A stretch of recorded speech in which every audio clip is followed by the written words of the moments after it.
Hello दोस्तों, welcome back my channel exam का गुरु with Durgesh. और आप लोग यूरोप महाद्वीप विश्व के भूगोल में देख रहे थे और यूरोप महाद्वीप के हमने 2 पार्टों की चर्चा कर ली है और जिसमें मैंने बहुत चीज़ें आपको उसकी जानकारी दे दी है और देशों के बारे में, देशों की सीमाएं कहाँ कहाँ हैं, कौन सा देश कहाँ स्थापित है।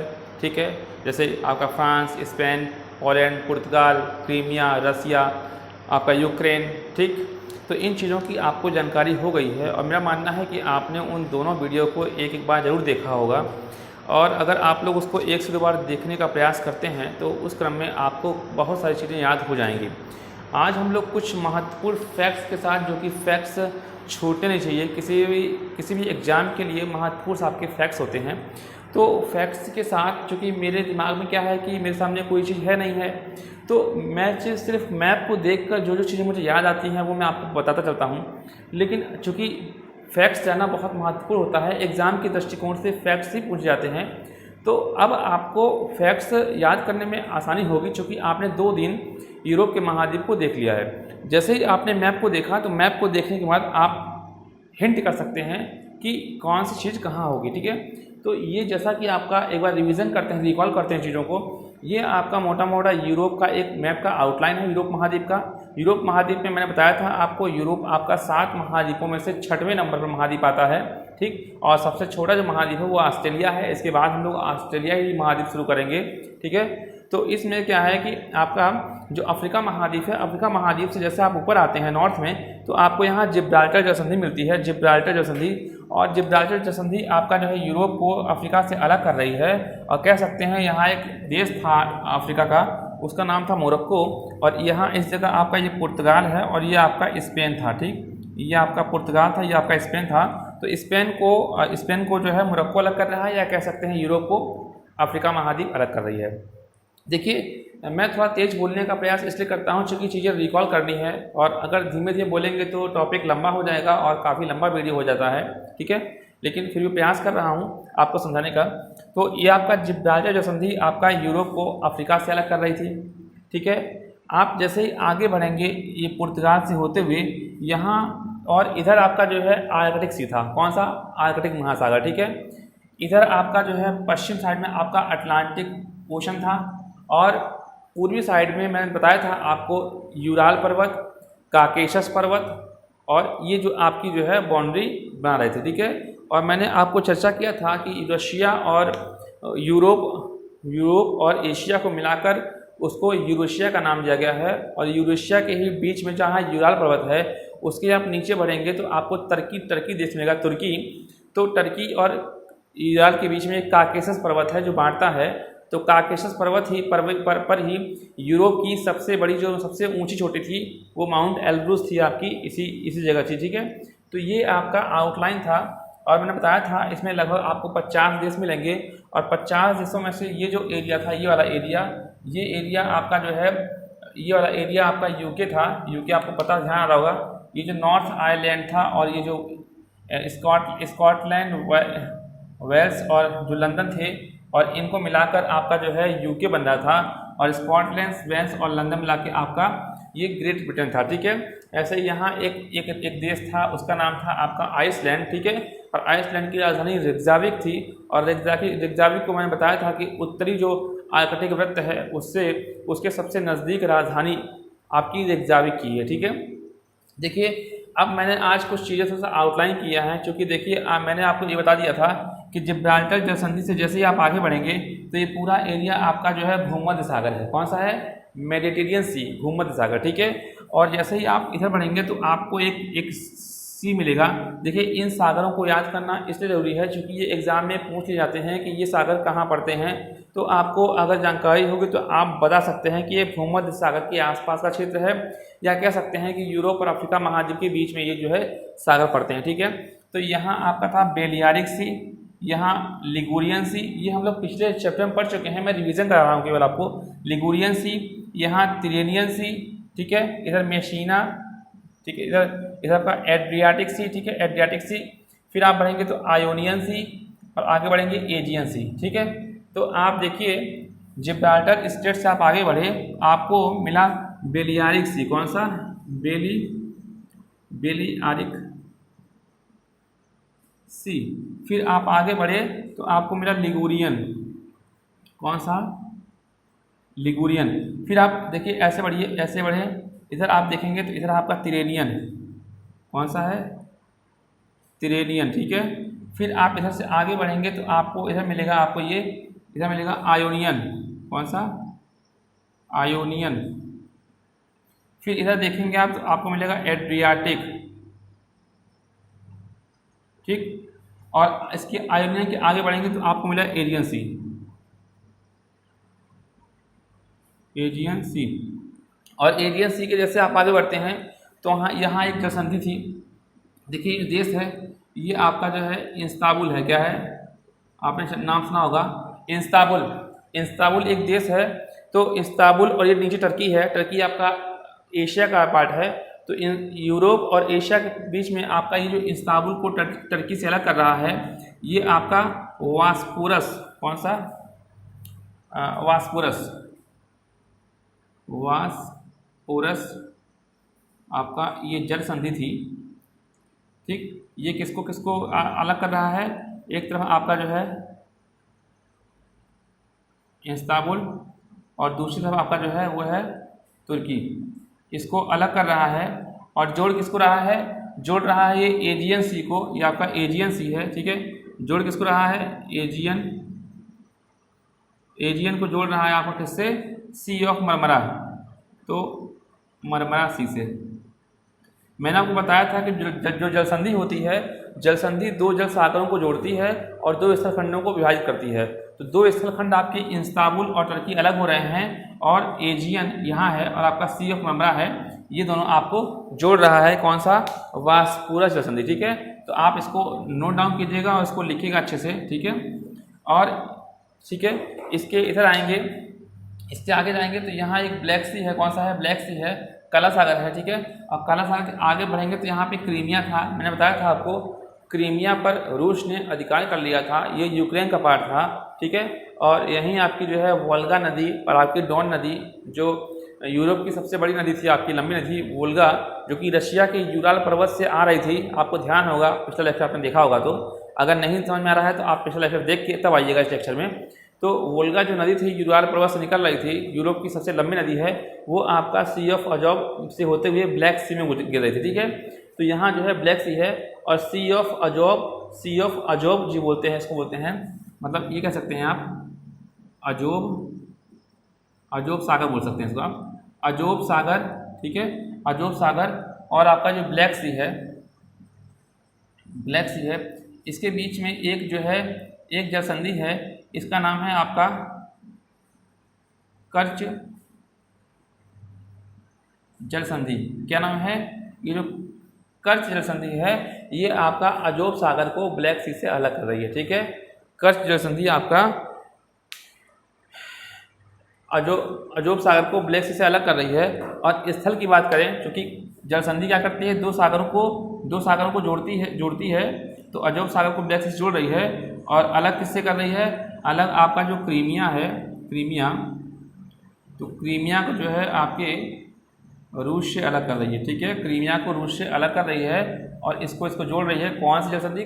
कर्च जलसंधि, ठीक है। कर्च, ठीक है। ये जलसंधियाँ 3-4 से बहुत महत्वपूर्ण है जो आपको ध्यान रखनी है, ठीक है। तो यहाँ आपकी कर्च जलसंधि, यहाँ आपकी जो है वास्पोरस की जलसंधि। देखिए यहाँ आप देखिए ये एरिया जो देख रहे हैं, ये आपका इटली था। कौन सा देश था आपका? ये आपका इटली था।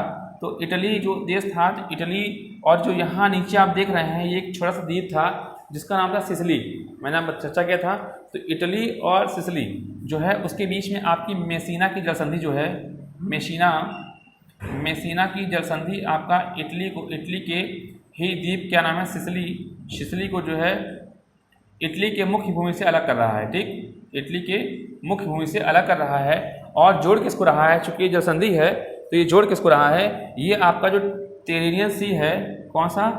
आपका ये टेरेनियन सी है, जो टेरेनियन सी को किससे जोड़ रहा है आपका? ये आपका जोड़ रहा है एड्रियाटिक सी से। किससे? एड्रियाटिक, ठीक। तो ये मेसिना की जलसंधि आपकी सिसिली जो द्वीप है उसको इससे अलग कर रही है और इसको तिरेनियन को इससे अलग कर रही है। जो आप आयोनियन देख रहे हैं ये एक्चुअली मैप में थोड़ा सा यहाँ बना हुआ है, ये पूरा आपका एड्रियाटिक सी है, ये पूरा आपका एड्रियाटिक सी है। और जब आप इधर आगे बढ़ेंगे तो आपको यहाँ दिखेगा ये आयोनियन सी, ठीक है। तो कंफ्यूज बिल्कुल मत होइएगा, क्योंकि ये मैप मेरे द्वारा बनाया गया है। ये अगर ये एक्चुअल मैप होता तो आपको इतनी समस्या नहीं होती, क्योंकि मेरे द्वारा हाथ से ड्रॉ किया जाता है, तो हाथ से ड्रॉ करने में थोड़ा सा कहीं ऊपर नीचे हो जाता है। तो ये आपका जो है मेसिना की जलसंधि आपका एड्रियाटिक सी को तिरेनियन सी से और इटली को आपके सिसिली द्वीप से अलग कर रही है, ठीक है। और जैसे ही आप सिसिली के नीचे बढ़ेंगे तो यहाँ एक देश है, मैंने बताया था आपको, इस देश का नाम था माल्टा। क्या नाम था? माल्टा देश था। और माल्टा आपका जो है भूमध्य सागर में एकमात्र देश है, भूमध्य सागर में यूरोप का, ठीक है। यूरोप का भूमध्य सागर में माल्टा है। और आप आगे बढ़ेंगे यहाँ तो आप एक और देश देखेंगे, साइप्रस। तो साइप्रस जो देश है वो आपका हालांकि एशिया का देश पड़ता है, इसलिए मैंने आपको नहीं बताया है, ठीक है। माल्टा के आगे साइप्रस भी एक भूमध्य सागरीय देश है जो भूमध्य सागर द्वीप की तरह है। तो साइप्रस आपका चूंकि एशिया का पार्ट है, इसलिए आप इसको कन्फ्यूज मत होइएगा, ठीक है, ठीक है। आगे देखिए, तो कर्च जलसंधि, वास्पुरस, मेसिना। अब यहाँ आप जिब्राल्टर से बखूबी परिचित हो चुके हैं। आगे बढ़ेंगे तो यहाँ आपको मिलेगा बिस्केक की खाड़ी, ठीक है, ठीक है, बिस्केक की खाड़ी। तो बिस्केक की खाड़ी आप समझ रहे होंगे, ये आपका जो पोलैंड, स्पेन और फ्रांस था, पोलैंड, स्पेन और फ्रांस, इस जगह फ्रांस देश है, फ्रांस। तो पोलैंड, स्पेन और फ्रांस का जो खाड़ी है, यहाँ पे खाड़ी का मतलब ये होता है कि खाड़ी का मतलब जैसे कि एक जो है तीन तरफ से जो है उसमें स्थल हो और एक तरफ केवल खुला है। जिस प्रकार से प्रायद्वीप का मतलब होता है, जिस प्रकार से देखिए इसको बिगाड़ दें, जिस प्रकार से ये प्रायद्वीप का मतलब क्या था, प्रायद्वीप का मतलब था कि तीन तरफ से जो है जल हो, तो वो आपका क्या था, वो आपका था प्रायद्वीप। और खाड़ी का मतलब ये होता है, जिस प्रकार से ये जो खाड़ी होता है, ये जो आइडिया आपका, ये आपका स्थल है, ये स्थल है और तीन तरफ से जो है ये स्थल से गिरा है पानी, समझ गए, ठीक है। तो ये आपका होता है खाड़ी। क्या होता है? खाड़ी। तो यही अंतर होता है। ये चीज़ें आप जब ज्योग्राफी के जो आंतरिक स्थल पढ़ेंगे उसमें चर्चा की जाएगी इसकी। तो ये आपका खाड़ी है जिसका नाम है बिस्केक की खाड़ी। और बिस्केक की खाड़ी आपका पोलैंड, पुर्तगाल, स्पेन और फ्रांस के बीच है, ठीक। यहाँ मैंने बताया था आपको एक पर्वत था, इसका नाम था पिरेनीज का पर्वत। और यही एक देश था जिसका नाम था अंडूरा। क्या नाम था? अंडूरा, जो कि आपके फ्रांस और स्पेन के मध्य था, ठीक है। कभी कभी प्रश्न पूछ लिया जाता है कि अंडूरा देश इनमें से किन देशों के मध्य है, तो ऑप्शन में ये रहता है। वो चीज़ें आप अगर पढ़े रहेंगे तो आप जान जाएंगे। ये चीज़ें याद करने की नहीं होती है, ये चीज़ें अगर आपने देख ली है मैप तो आपको वो चीज़ अपने आप याद हो जाएगी, ठीक है। तो इसके खाड़ी से आप ऊपर बढ़ेंगे तो आपको यहाँ क्या था, यहाँ था डेविस स्टेट, डेविड जलसंधि, ठीक है। डेविड जलसंधि आपकी क्या थी, वो आपका जो है ग्रेट ब्रिटेन को आपको जो है इससे फ्रांस से अलग कर रहा था, या कह सकते हैं यूके को मुख्य यूरोप से अलग कर रहा था, ठीक है। तो ये डेविस जल स्टेट है और इसी को जो है यहाँ एक है इंग्लिश चैनल, ठीक है।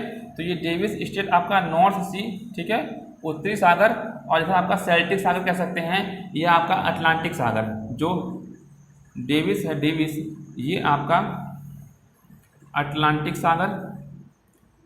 महासागर है, सॉरी, अटलांटिक महासागर को नॉर्थ सी से अलग कर रहा है। या अटलांटिक की जगह कभी ऑप्शन में आपको अगर ये देता है सेल्टिक सी, कौन सी, सेल्टिक सी और नॉर्थ सी, तो भी उत्तर सही होगा। क्योंकि देखिए हम उत्तर हमेशा ऑप्शन के हिसाब से मारते हैं, कभी कभी यहाँ सेल्टिक सी नहीं दिखाता है तो आपको उस समय जो है अटलांटिक महासागर मारना पड़ेगा, ठीक है। और इसको जो है जो देखिए इसको जोड़ता है, नॉर्थ सी को इससे जोड़ता है, अलग किसको करता है, तो फ्रांस को आपका लंदन से अलग करता है, या फ्रांस को आपका ब्रिटेन से अलग करता है, या यूके को क्या बोलते हैं, मुख्य यूरोप के महाद्वीप से अलग करता है। तो ये चीज़ें ऑप्शन पर डिपेंड करते हैं कि ऑप्शन क्या पूछा है, ठीक है, ठीक है। आगे बढ़ेंगे नॉर्थ सी है, नॉर्थ सी से आप आगे बढ़ेंगे तो आपको बाल्टिक सी मिल जाएगा, बाल्टिक सी। और मैंने बताया था कि बाल्टिक सी में ही तीन एक देश होते हैं जिसे बाल्टिक कंट्री कहा जाता है। तो बाल्टिक कंट्री में आपका एस्टोनिया था, लाटविया था, लिथुआनिया था। इन चीज़ों को याद कीजिएगा, क्योंकि देखिए ऑप्शन अगर 4 बनाएगा तो दे देगा एस्टोनिया, लाटविया, फिनलैंड, स्वीडन। तो आपको पता होगा तो आप बता सकते हैं कि एस्टोनिया, लाटविया, लिथुआनिया और स्वीडन। तो स्वीडन को आप छांट सकते हैं, ठीक है। तो ये बाल्टिक सी है। और बाल्टिक सी के पास देखिए एक और गल्फ है, गल्फ ऑफ रीगा। क्या बोलते हैं इसको बोलते हैं गल्फ गल्फ ऑफ रीगा। तो गल्फ ऑफ रीगा कहाँ है आपका, तो आप कहेंगे बाल्टिक सी में है। ऐसे यहाँ एक गल्फ है, ये गल्फ आपका है, ये गल्फ ऑफ बोथनिया, क्या नाम है, बोथनिया। तो गल्फ ऑफ बोथनिया कहाँ है, ये भी आपका बाल्टिक सी में है। ये चीज़ें देखना पड़ेगा आपको, ये चीज़ें प्रश्न पूछी जाती हैं। अगर आपने कभी भी यूपीएससी या पीसीएस के एग्जाम दिए होंगे तो उसमें ये चीज़ें आती हैं, ठीक है। वनडे एग्जाम में थोड़ा सा इतना नहीं कह सकता, इतना डीप में पूछते हैं।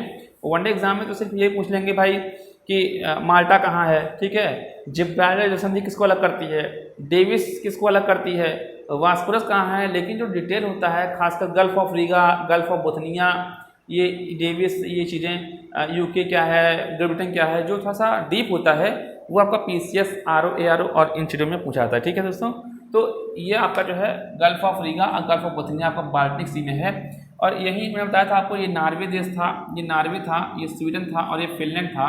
और फिनलैंड के पास भी एक गल्फ है, गल्फ ऑफ फिनलैंड। तो इसको तो याद करने की जरूरत नहीं है, क्योंकि फिनलैंड अगर नाम है तो फिनलैंड आपका जो है फिनलैंड देश के पास ये, ठीक है। फिर आगे बढ़ेंगे तो ये देखिए, ये जो आपका ये ग्रेट ब्रिटेन था और ये आपका क्या था, नॉर्थ आयरलैंड था। तो नॉर्थ आयरलैंड और ग्रेट ब्रिटेन को जो है एक जो है जलसंधि अलग करती है, उसका नाम है सेंट जॉर्ज।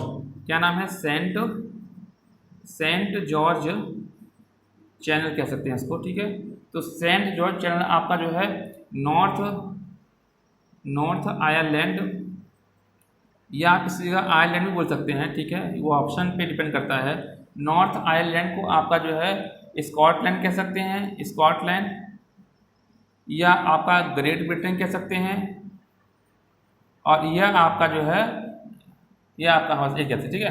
तो स्कॉटलैंड और ग्रेट ब्रिटेन को अलग कर रहा है, ठीक है। और जोड़ किसको रहा है, सेल्टिक सी, सेल्टिक सी को नॉर्वेजियन सी से, सेल्टिक सी को नॉर्वेजियन सी से जोड़ रहा है। और यहीं एक आयरिश सी भी है, या कह सकते हैं आयरिश सी को नॉर्वेजियन सी से जोड़ रहा है, ठीक है।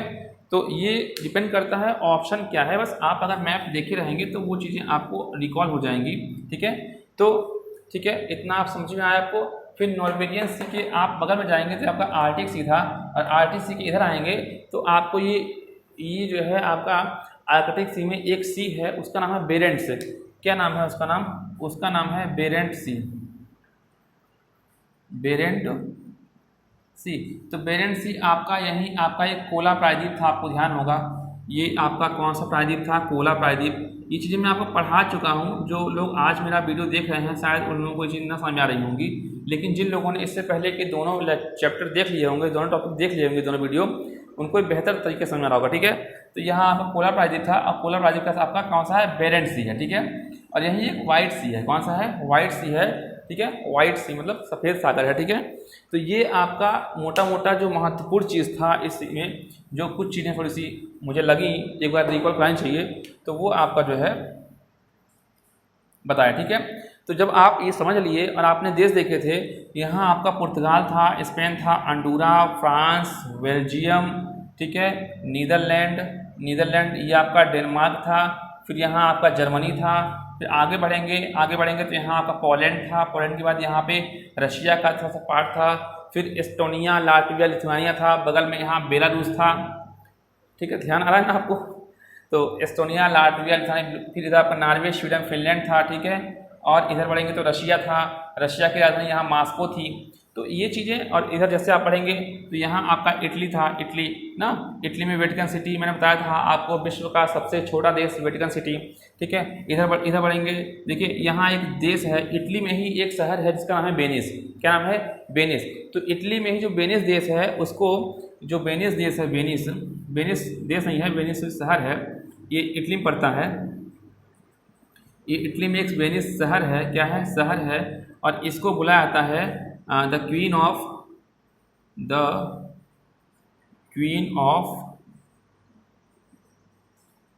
एड्रियाटिक। देखिए ये जो एड्रियाटिक सी है, एड्रियाटिक सी, और इधर ही पड़ता है आपका वेनिस। तो वेनिस शहर को द क्वीन ऑफ एड्रियाटिक, मतलब एड्रियाटिक की महारानी या रानी कह सकते हैं। एड्रियाटिक की रानी अगर प्रश्न पूछा जाए तो आप कौन सा है, ये आपका वेनिस शहर है, ठीक है। और एक महत्वपूर्ण चीज़, ये इटली की जो राजधानी रोम है, मैंने बताया था आपको, जो रोम है वो भूमध्य सागर से लगी हुई राजधानी नहीं है, वो थोड़ा सा तट से थोड़ा दूर है। और यहीं एक देश है, उसका देश क्या है, एक छोटा सा भाग है, लगभग लगभग 32 स्क्वायर पर किलोमीटर में आपका कौन सा ये वेटिकन सिटी है, वेटिकन सिटी, ठीक है, वेटिकन सिटी। तो वेटिकन सिटी आपकी जो है विश्व का सबसे छोटा देश है, विश्व का सबसे छोटा देश है, ठीक। ये मैंने बताया था आपको कैथोलिक धर्म के लिए महत्वपूर्ण है, सबसे छोटा देश है। जो कैथोलिक धर्म, जो ईसाई, जो पादरी होते हैं, उन लोगों के लिए एक बहुत ही महत्वपूर्ण स्थान है ये। आप नाम सुनते होंगे पोप फ्रांसिस, ये सब वहाँ के मुख्य पादरी हैं, ठीक है, जिनको एक प्रकार से संत की उपाधि दी जाती है। तो जो वेटिकन सिटी है, वेटिकन सिटी, और मैं बताया आपको इटली की जो राजधानी रोम है, कौन सी, रोम। तो रोम और इटली, रोम और वेटिकन सिटी, यहाँ एक नदी है, उस नदी का नाम है आपका, माफ़ कीजिएगा ये चल नहीं रहा है, उस नदी का नाम है आपका टाइबर, नदी है टाइबर। तो इस टाइबर नदी के ही तट पर जो है रोम और वेटिकन सिटी है। मान लीजिए एक नदी है, ये नदी है आपकी, तो ये आपकी जो है नदी है टाइबर, कौन सी है, टाइबर, और इसी पर यहाँ रोम है और यहाँ पर आपका जो है वेटिकन सिटी है, ठीक है। तो रोम और वेटिकन सिटी आपका टाइबर जो नदी है उस पर स्थित शहर हैं, ठीक है, देश हैं। और रोम आपकी जो है इटली की राजधानी है, और इटली की गंगा, ठीक है, एक नदी होती है, एक नदी है, उसको इटली की गंगा कहा जाता है, ठीक है। वो हालांकि रोम, वो आप हालांकि आपका जो इटली है, इटली में एक नदी बहती है, उस नदी का नाम है आपका रोम। क्या नाम है, रोम। तो रोम को आपको जो है इटली की गंगा कहते हैं, इटली की गंगा। तो ये सब फैक्ट्स हैं जो पूछ लिए जाते हैं प्रश्न में, इसलिए मुझे चर्चा में मुझे ध्यान आ रहा है तो चीज़ें आपको बता चल रहा हूँ, ठीक है। तो जो रोम में एक नदी बहती है, रोम में एक नदी बहती है, इसको हाँ उस नदी का नाम सुन लीजिए, देखिए नदी का नाम लिखा है ना, एक नदी है पो नदी, कौन सी, पो नदी। तो पो नदी जो है आपकी कहाँ बहती है, इटली में बहती है, रोम में नहीं, रोम तो आपका टाइबर में है। तो पो नदी आपकी जो है उसको कहते हैं इटली की गंगा, ठीक है। ये महत्वपूर्ण फैक्ट्स है, इसको आप याद रखिएगा, ठीक। तो ठीक है, देखिए अब ये तो हो गया आपका चीज़ें मैंने आपको समझाने का प्रयास किया, ठीक है। अब जो मैंने फैक्ट्स लिखे हैं उन फैक्ट्स पर नज़र दौड़ाते हैं एक बार, और देखते हैं कि उसमें क्या क्या महत्वपूर्ण पॉइंट्स आपको मिल रहे हैं, और उन फैक्ट्स को याद करने में आपको कितना दिमाग लगाना पड़ रहा है, कि वो जल्दी याद हो जा रही है कि टाइम लग रहा है, ठीक है। मैं दावे से कह सकता हूँ वो चीज़ आपको जल्दी याद होगी, क्योंकि आपने इस मैप के बारे में अच्छे से कमांड कर लिया है, और 3 दिन का मैप जो आपने देखा उससे आप समझ गए होंगे कि यूरोप महादेश में किस तरीके से कौन कौन से देश हैं, कौन सी खाड़ी हैं, कौन से स्टेट्स हैं, जलसंधियाँ हैं, ठीक है, कौन से चैनल हैं, ठीक है। आगे देखिए, ये पहली चीज़ ये मैंने बताया था आपको कि यूरोप को प्रायद्वीपों का प्रायद्वीप कहते हैं। ऐसा क्यों कहते हैं, ये एक प्रायद्वीप था आपका आइबेरिया का प्रायद्वीप, ध्यान है, आइबेरिया का प्रायद्वीप। ये आपका था एक जूटलैंड का प्रायद्वीप, ठीक, ये ठीक है। और कौन सा प्रायद्वीप था, और आपका ये स्कैंडिनेविया का प्रायद्वीप था, ठीक है। इधर आपका जो है बाल्टिक था, ठीक है। यहाँ आपका पोला प्रायद्वीप था। तो जो ये बाहर निकले हुए जो दिख रहे हैं आपको, ये जो निकल रहे दिख रहे हैं, ये जो निकल दिख रहे हैं, ये सब प्रायद्वीप हैं, ठीक है। इसलिए इसको प्रायद्वीपों का प्रायद्वीप कहा जाता है, ठीक। पहली चीज़, पहला पॉइंट आप क्लियर हुआ। दूसरा देखिए, दूसरा स्कैंडिनेवियन देश मैंने आपको बताया था, ठीक है, नॉर्वे, स्वीडन, फिनलैंड, प्लस कौन सा, प्लस ये डेनमार्क, और ये आपका जो है आइसलैंड, ठीक है। तो नॉर्वे, स्वीडन, फिनलैंड, डेनमार्क और आइसलैंड मैप में देखते चलेंगे, नॉर्वे, स्वीडन, फिनलैंड, डेनमार्क और आइसलैंड, ठीक। आइबेरिया का प्रायद्वीप बताया था मैंने, आइबेरिया में आपका पुर्तगाल था, स्पेन था और फ्रांस था, पुर्तगाल, स्पेन और फ्रांस, ये आपका आइबेरिया का प्रायद्वीप था, ठीक। बाल्टिक देश बताया था मैंने आपको, एस्टोनिया, लाटविया, लिथुआनिया, ये एरिया जो है एस्टोनिया, लाटविया, लिथुआनिया आपका बाल्टिक है। एक ये महत्वपूर्ण मुझे पॉइंट मिला, बेनेलेक्स, क्या नाम है इसका, बेनेलेक्स। देखिए बेनेलेक्स का मतलब क्या है कि ये कहाँ बताऊँ आपको, हाँ ये देखिए बेनेलेक्स, इसी को एक शॉर्ट फॉर्म है ये, तो हम बोलते हैं इसको पूरा बोलते हैं बेनेलक्स। इसका मतलब ये है कि बे फॉर होता है Belgium, Be for Belgium, Ne for Netherland, ठीक, और लक्स फॉर लग्जमबर्ग,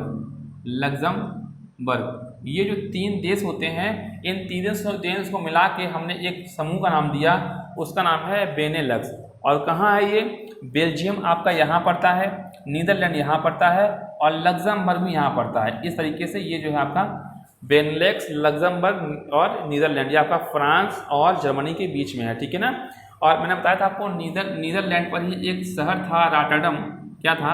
रॉटरडम।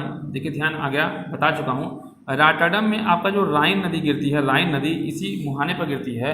और ये रॉटरडम में जो है ये स्थान जो है रॉटरडम, ये विश्व का सबसे जो है व्यस्तम जो है बंदरगाह है, ठीक है।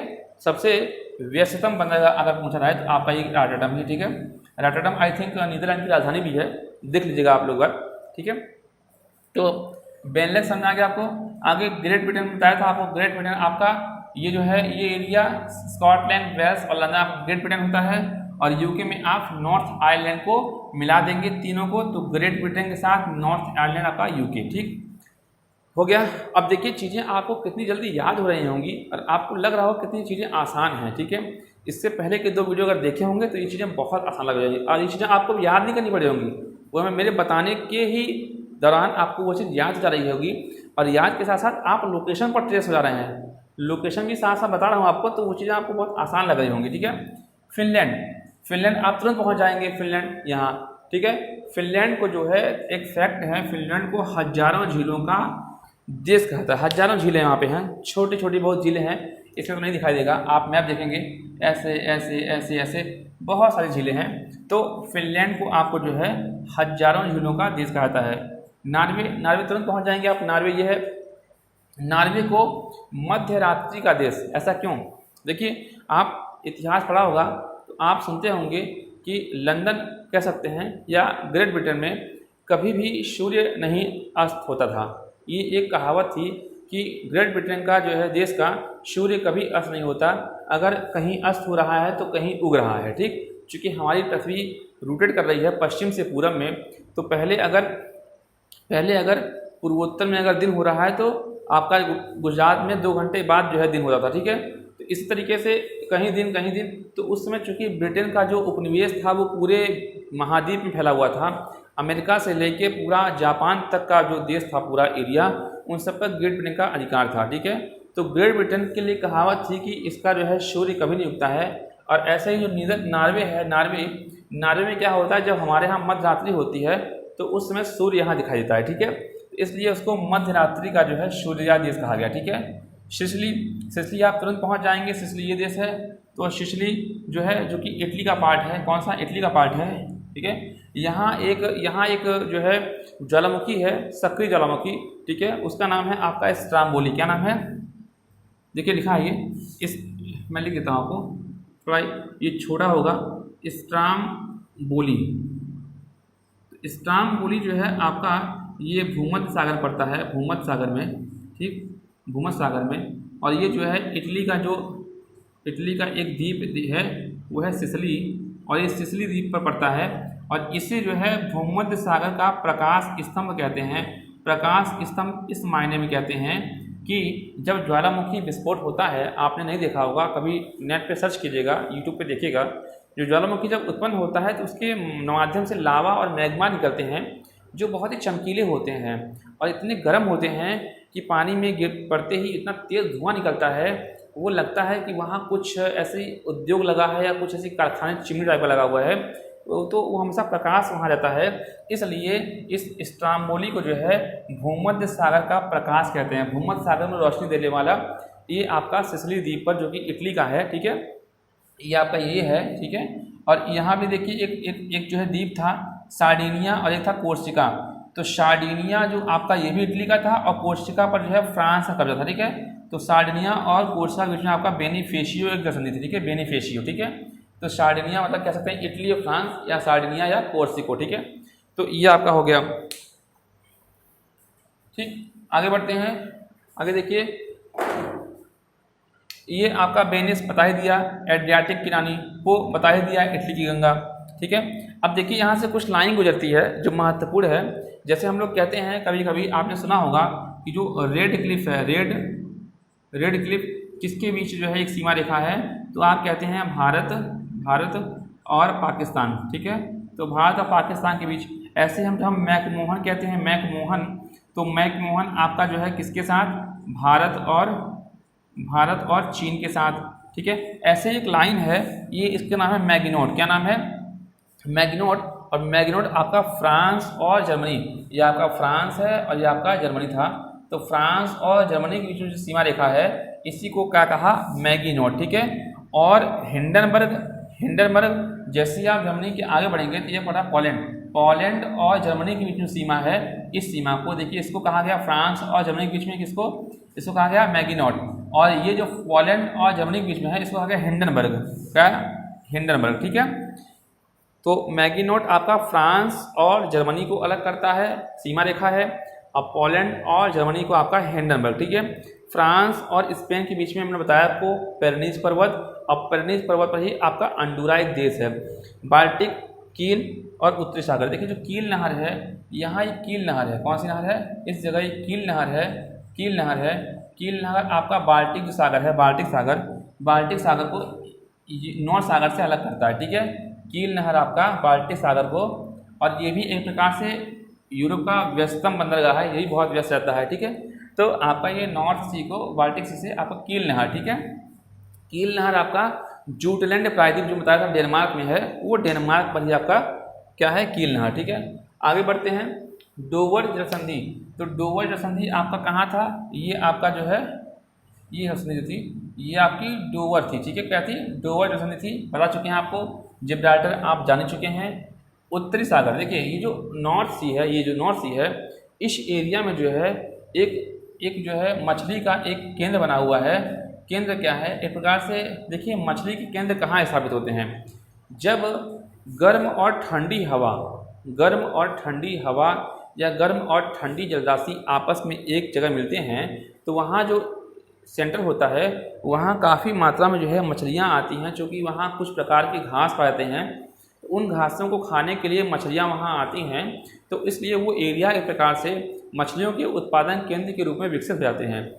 तो ठंडी और गर्म जलराशियों के क्षेत्र में यहाँ एक एरिया पड़ता है, उसको बोलते हैं आप डोगर, क्या बोलते हैं, डोगर बैंक। और डोगर बैंक आपका उत्तरी सागर में है और ये मत्स्य के लिए बहुत ही विख्यात है, ठीक है। मैनचेस्टर, अब देखिए कुछ शहरों के नाम जानते हैं, वो शहर क्यों महत्वपूर्ण हैं, क्योंकि उन चीज़ों का आप कभी कभी न्यूज़पेपर पढ़ते होंगे पेपर, तो उसमें कभी कभी जिक्र आता होगा। तो ये मैनचेस्टर है, मैनचेस्टर आपका जो है यूके, ठीक है। यूके में ही जो सूती वस्त्र है, लंदन के आसपास एक क्षेत्र है, यहाँ मैनचेस्टर है, ठीक है। तो मैनचेस्टर आपका जो है सूती वस्त्र, जो कॉटन के वस्त्र होते हैं, उस मामले में सबसे विख्यात उद्योग है। और उसी के विख्यात होने के कारण आप सुनते होंगे कि हमारे भारत में भी मैनचेस्टर स्थापित हो गए हैं। जैसे अहमदाबाद को भी जो है भारत का मैनचेस्टर आपका अहमदाबाद कहलाता है। और अगर पूछते हैं कि उत्तरी भारत का मैनचेस्टर, तो आपका कानपुर कहलाता है, ठीक। तो हम लोग तुलना कर रहे हैं, क्योंकि मैनचेस्टर प्रसिद्ध है, और जैसे हमारी गंगा प्रसिद्ध है, और गंगा प्रसिद्धि के कारण यहाँ हमने कहा इटली की गंगा पोको, ऐसे ही यहाँ मैनचेस्टर प्रसिद्ध है। और हमने अपने भारत में मैनचेस्टर के लिए आपका क्या कहा, भारत का मैनचेस्टर आपका अहमदाबाद, या उत्तरी भारत का मैनचेस्टर आपका कानपुर, ठीक है। ऐसे ही तो फ्रांस आपका यहाँ लंदन के पास है, ठीक है। फ्रांस, देखिए फ्रांस की जो राजधानी है पेरिस आपका जो है, जो IUCN, जो आप प्रकार से जो पर्यावरण के संरक्षण के लिए एक संगठन है, उसका मुख्यालय है पेरिस, ठीक है। और पेरिस काफ़ी चीज़ों का मुख्यालय है। पेरिस आपका जो है सौंदर्य प्रसाधन जो होते हैं, जो लड़कियों के कॉस्मेटिक्स होते हैं, उस मामले में अपना एक अलग महत्व रखता है। तो इस पेरिस को आपको सौंदर्य नगरी या फैशन की नगरी भी कहा जाता है, सौंदर्य नगरी या फैशन की नगरी। और यहीं पेरिस में ही, फ्रांस में ही आपका जो है शैंपेन जो होती है, आप देखते होंगे मूवियों में, जो शैंपेन की बोतल ऐसे हिलाते हैं और उसमें झाग निकलता है, वो शैंपेन की जो बोतल होती है, वो शैंपेन वहीं अधिकतम मात्रा में बनता है। और जो शैंपेन बनता है वहाँ, वो एक प्रकार से जो अंगूर फल होता है, उसका शैंपेन काफ़ी मात्रा में यहाँ बनता है, ठीक है। तो आपका शैंपेन बनता है अंगूर।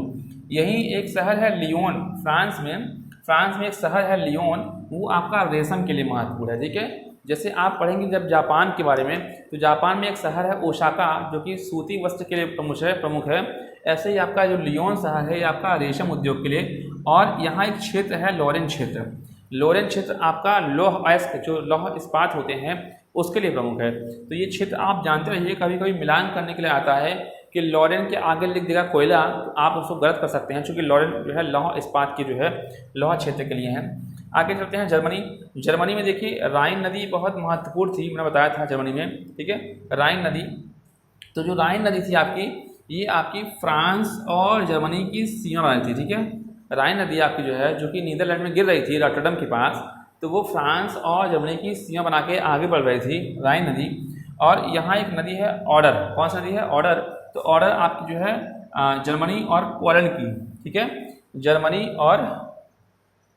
और पोलैंड की। जैसे मैंने बताया आपको, फ्रांस और जर्मनी का जो क्या था, मैगिनोट, और पोलैंड और जर्मनी का हिंडनबर्ग। ऐसे आप कहेंगे फ्रांस और जर्मनी के बीच में राइन नदी की सीमा, और पोलैंड और जर्मनी के बीच में आपकी जो है किसकी? ओडर नदी। कौन सी नदी? ओडर। नहीं दिखा होगा आपको, ये आपकी ओडर नदी है। तो ओडर नदी आपकी पोलैंड और जर्मनी की सीमा बनाती है, ठीक है। और जैसे फ्रांस में एक क्षेत्र था लोरेन, जो कि लौह इस्पात के लिए प्रमुख था, ऐसे ही जर्मनी में एक क्षेत्र है रूर का क्षेत्र, जिसको आप कौन सा? रूर। तो रूर का क्षेत्र आपका जो है वो कोयला, ठीक, कोयला से संबंधित है, ठीक है। रूर का क्षेत्र कोयला संबंधित है, कोयला बड़ी मात्रा में यहाँ उत्पादित होता है, ठीक है। और यहाँ जो है कोयला कैसे होते हैं, कोयला के जो प्रकार होते हैं, कोयला का आपने नाम सुना होगा, एंथ्रासाइट, बिटुमिनस, ये उसकी वैराइटीज होती हैं। तो यहाँ जो है बिटुमिनस प्रकार के कोयला पाते हैं। देखिए, कोयला में जो उच्च कोटि का जो कोयला होता है वो आपका एंथ्रासाइट होता है। उच्च कोटि का मतलब ये होता है कि उसमें जो राख की मात्रा होती है, राख की मात्रा वो न के बराबर होती है, ठीक है। बट बिटुमिनस भी एक अच्छा कोयला होता है, यहाँ 70% या 50% के आसपास में कोयला होता है, ठीक। रूस आपका पूरे यूरोप महाद्वीप का सबसे बड़ा देश, या कह सकते हैं विश्व का सबसे बड़ा देश आपका रूस है, और क्षेत्रफल में। और यहाँ एक झील है जो ब्लैक सी के आप आगे बढ़ेंगे तो आपको मिलेगा बैकाल झील, ठीक, कैस्पियन सागर, और कैस्पियन सागर जो है आगे बैकाल झील। तो ये दोनों आपका रूस की क्षेत्र पड़ते हैं। तो बैकाल झील आपका विश्व की सबसे गहरी झील है, और कैस्पियन सागर आपकी सबसे बड़ी नदी है, सबसे बड़ी झील है विश्व की। तो विश्व की दो चीज़ यहाँ महत्वपूर्ण हैं। पहला तो आपका सबसे बड़ा देश विश्व का, दूसरा बैकाल झील सबसे गहरी झील है विश्व की, कैस्पियन सागर सबसे बड़ी नदी, सबसे बड़ी झील है। झील क्या है? झील है, ठीक है। बेरिंग स्टेट आप देख ही रहे होंगे, बेरिंग जो हम नॉर्थ अमेरिका पढ़ रहे थे, तो नॉर्थ अमेरिका और रशिया को अलग करने वाली जो बेरिंग जलसंधि थी, वो बेरिंग जलसंधि वही है, आगे पड़ेगी, ठीक है। कमचटका प्रायद्वीप, जब रशिया का सबसे अंतिम पार्ट आप देखेंगे जो कि एशिया में है, वहाँ पूर्व में एक कमचटका प्रायद्वीप है। ये आप केवल जानते रहिए एक बार, चूँकि हम एशिया जब बात करेंगे एशिया की, एशिया में ये चीज़ें आएंगी दोबारा, ठीक है। देखिए, यहाँ भी एक क्षेत्र है, जैसे यहाँ था लोरेन, यहाँ था रूर, अब यहाँ रशिया में एक क्षेत्र है, उस क्षेत्र का नाम है कुजनेत्स्क। क्या नाम है? कुजनेत्स्क, ठीक है। ये आपका जो है, ये भी आपका लौह, ठीक है, कौन सा? लौह से संबंधित है। जिस प्रकार से लोरेन फ्रांस में लौह से संबंधित है, उसी प्रकार रूस में कुजनेत्स्क जो क्षेत्र है वो आपका लौह से संबंधित है, ठीक है। और आगे बढ़ेंगे तो जो मास्को यहाँ था, यहाँ मास्को है आप, ठीक है, मास्को आपका यूरोप में पड़ता है। बाकी जो शहर है पिट्सबर्ग हो गया, वो चीज़ आपका एशिया में पड़ता है। तो मास्को और जो पिट्सबर्ग हैं रूस के, वो महत्वपूर्ण औद्योगिक क्षेत्र है, ये श्रेणी में आते हैं, ठीक है। और यहाँ आपकी जो दो नदियाँ थी, वोल्गा और डॉन, कल बताया था मैंने आपको, यूरोप की सबसे लंबी नदी जो है वो आपकी वोल्गा है, यूराल पर्वत से निकलती है, और आपका किसमें? कैस्पियन सागर में, ना कि ब्लैक सागर में, कैस्पियन सागर में गिरती थी। और डॉन भी नदी जो है वो भी आपकी रशिया से निकलती थी, ठीक है। तो डॉन और वोल्गा नदी आपका रूस से निकलती हैं। और सबसे महत्वपूर्ण, आपको शायद नीचे ना दिख रहा होगा, ये ट्रांस साइबेरियन रेल मार्ग, ये नाम है आपका ट्रांस साइबेरियन रेल मार्ग। और ये जो है आपका ट्रांस साइबेरियन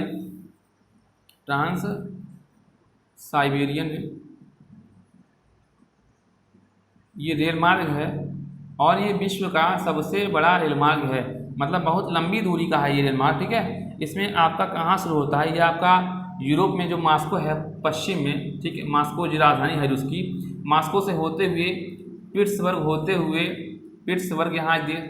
होते हुए लास्ट में एक जगह पड़ता है, उसका नाम हुआ उसका नाम है व्लादिवोस्टोक। ये आपका एकदम पश्चिम में है, कहाँ? पूरब में, ठीक। ये आपका पूरब में है और ये आपका पश्चिम में है, लगभग काफ़ी ज़्यादा मतलब दूरी है। तो विश्व की सबसे लंबी दूरी की जो रेलमार्ग है, रेलमार्ग, वो आपका ये ट्रांस साइबेरियन रेलमार्ग ही है, जो कि यूरोप से टोटली एशिया कह सकते हैं। चूँकि मॉस्को आपका यूरोप में आता है और व्लादिवोस्टोक जो है आपका एशिया में आता है, तो यूरोप को एशिया से देखिए कनेक्टिविटी हो रही है इसकी, ठीक है। तो यह आपका कौन सा है? ट्रांस साइबेरियन रेलमार्ग, ठीक है। तो दोस्तों ये आज का थोड़ा सा महत्वपूर्ण फैक्ट था और आज हम लोगों ने यूरोप महाद्वीप के बारे में पूरा यूरोप महाद्वीप में जो महत्वपूर्ण पॉइंट्स थे, जो महत्वपूर्ण आपको मुझे मैप में चीज़ें आपको डिफाइन करनी थी, वो सब मैंने आपको दे दिया है और ये चीज़ें आपको अब समझ में आ रही होंगी। और आप एक बार तीनों चैप्टर, तीनों वीडियो आप 2 से 3 बार अगर देख लेंगे तो विश्वास मानिए आपको यूरोप महाद्वीप में कहीं और कहीं से कुछ नहीं पढ़ना है, ना कोई किताब खरीदनी है इसके लिए और ना ही कहीं कुछ दिमाग लगाना है, ठीक है। तो इस तरीके से आपका आज यूरोप महाद्वीप कंप्लीट हुआ, ठीक है दोस्तों।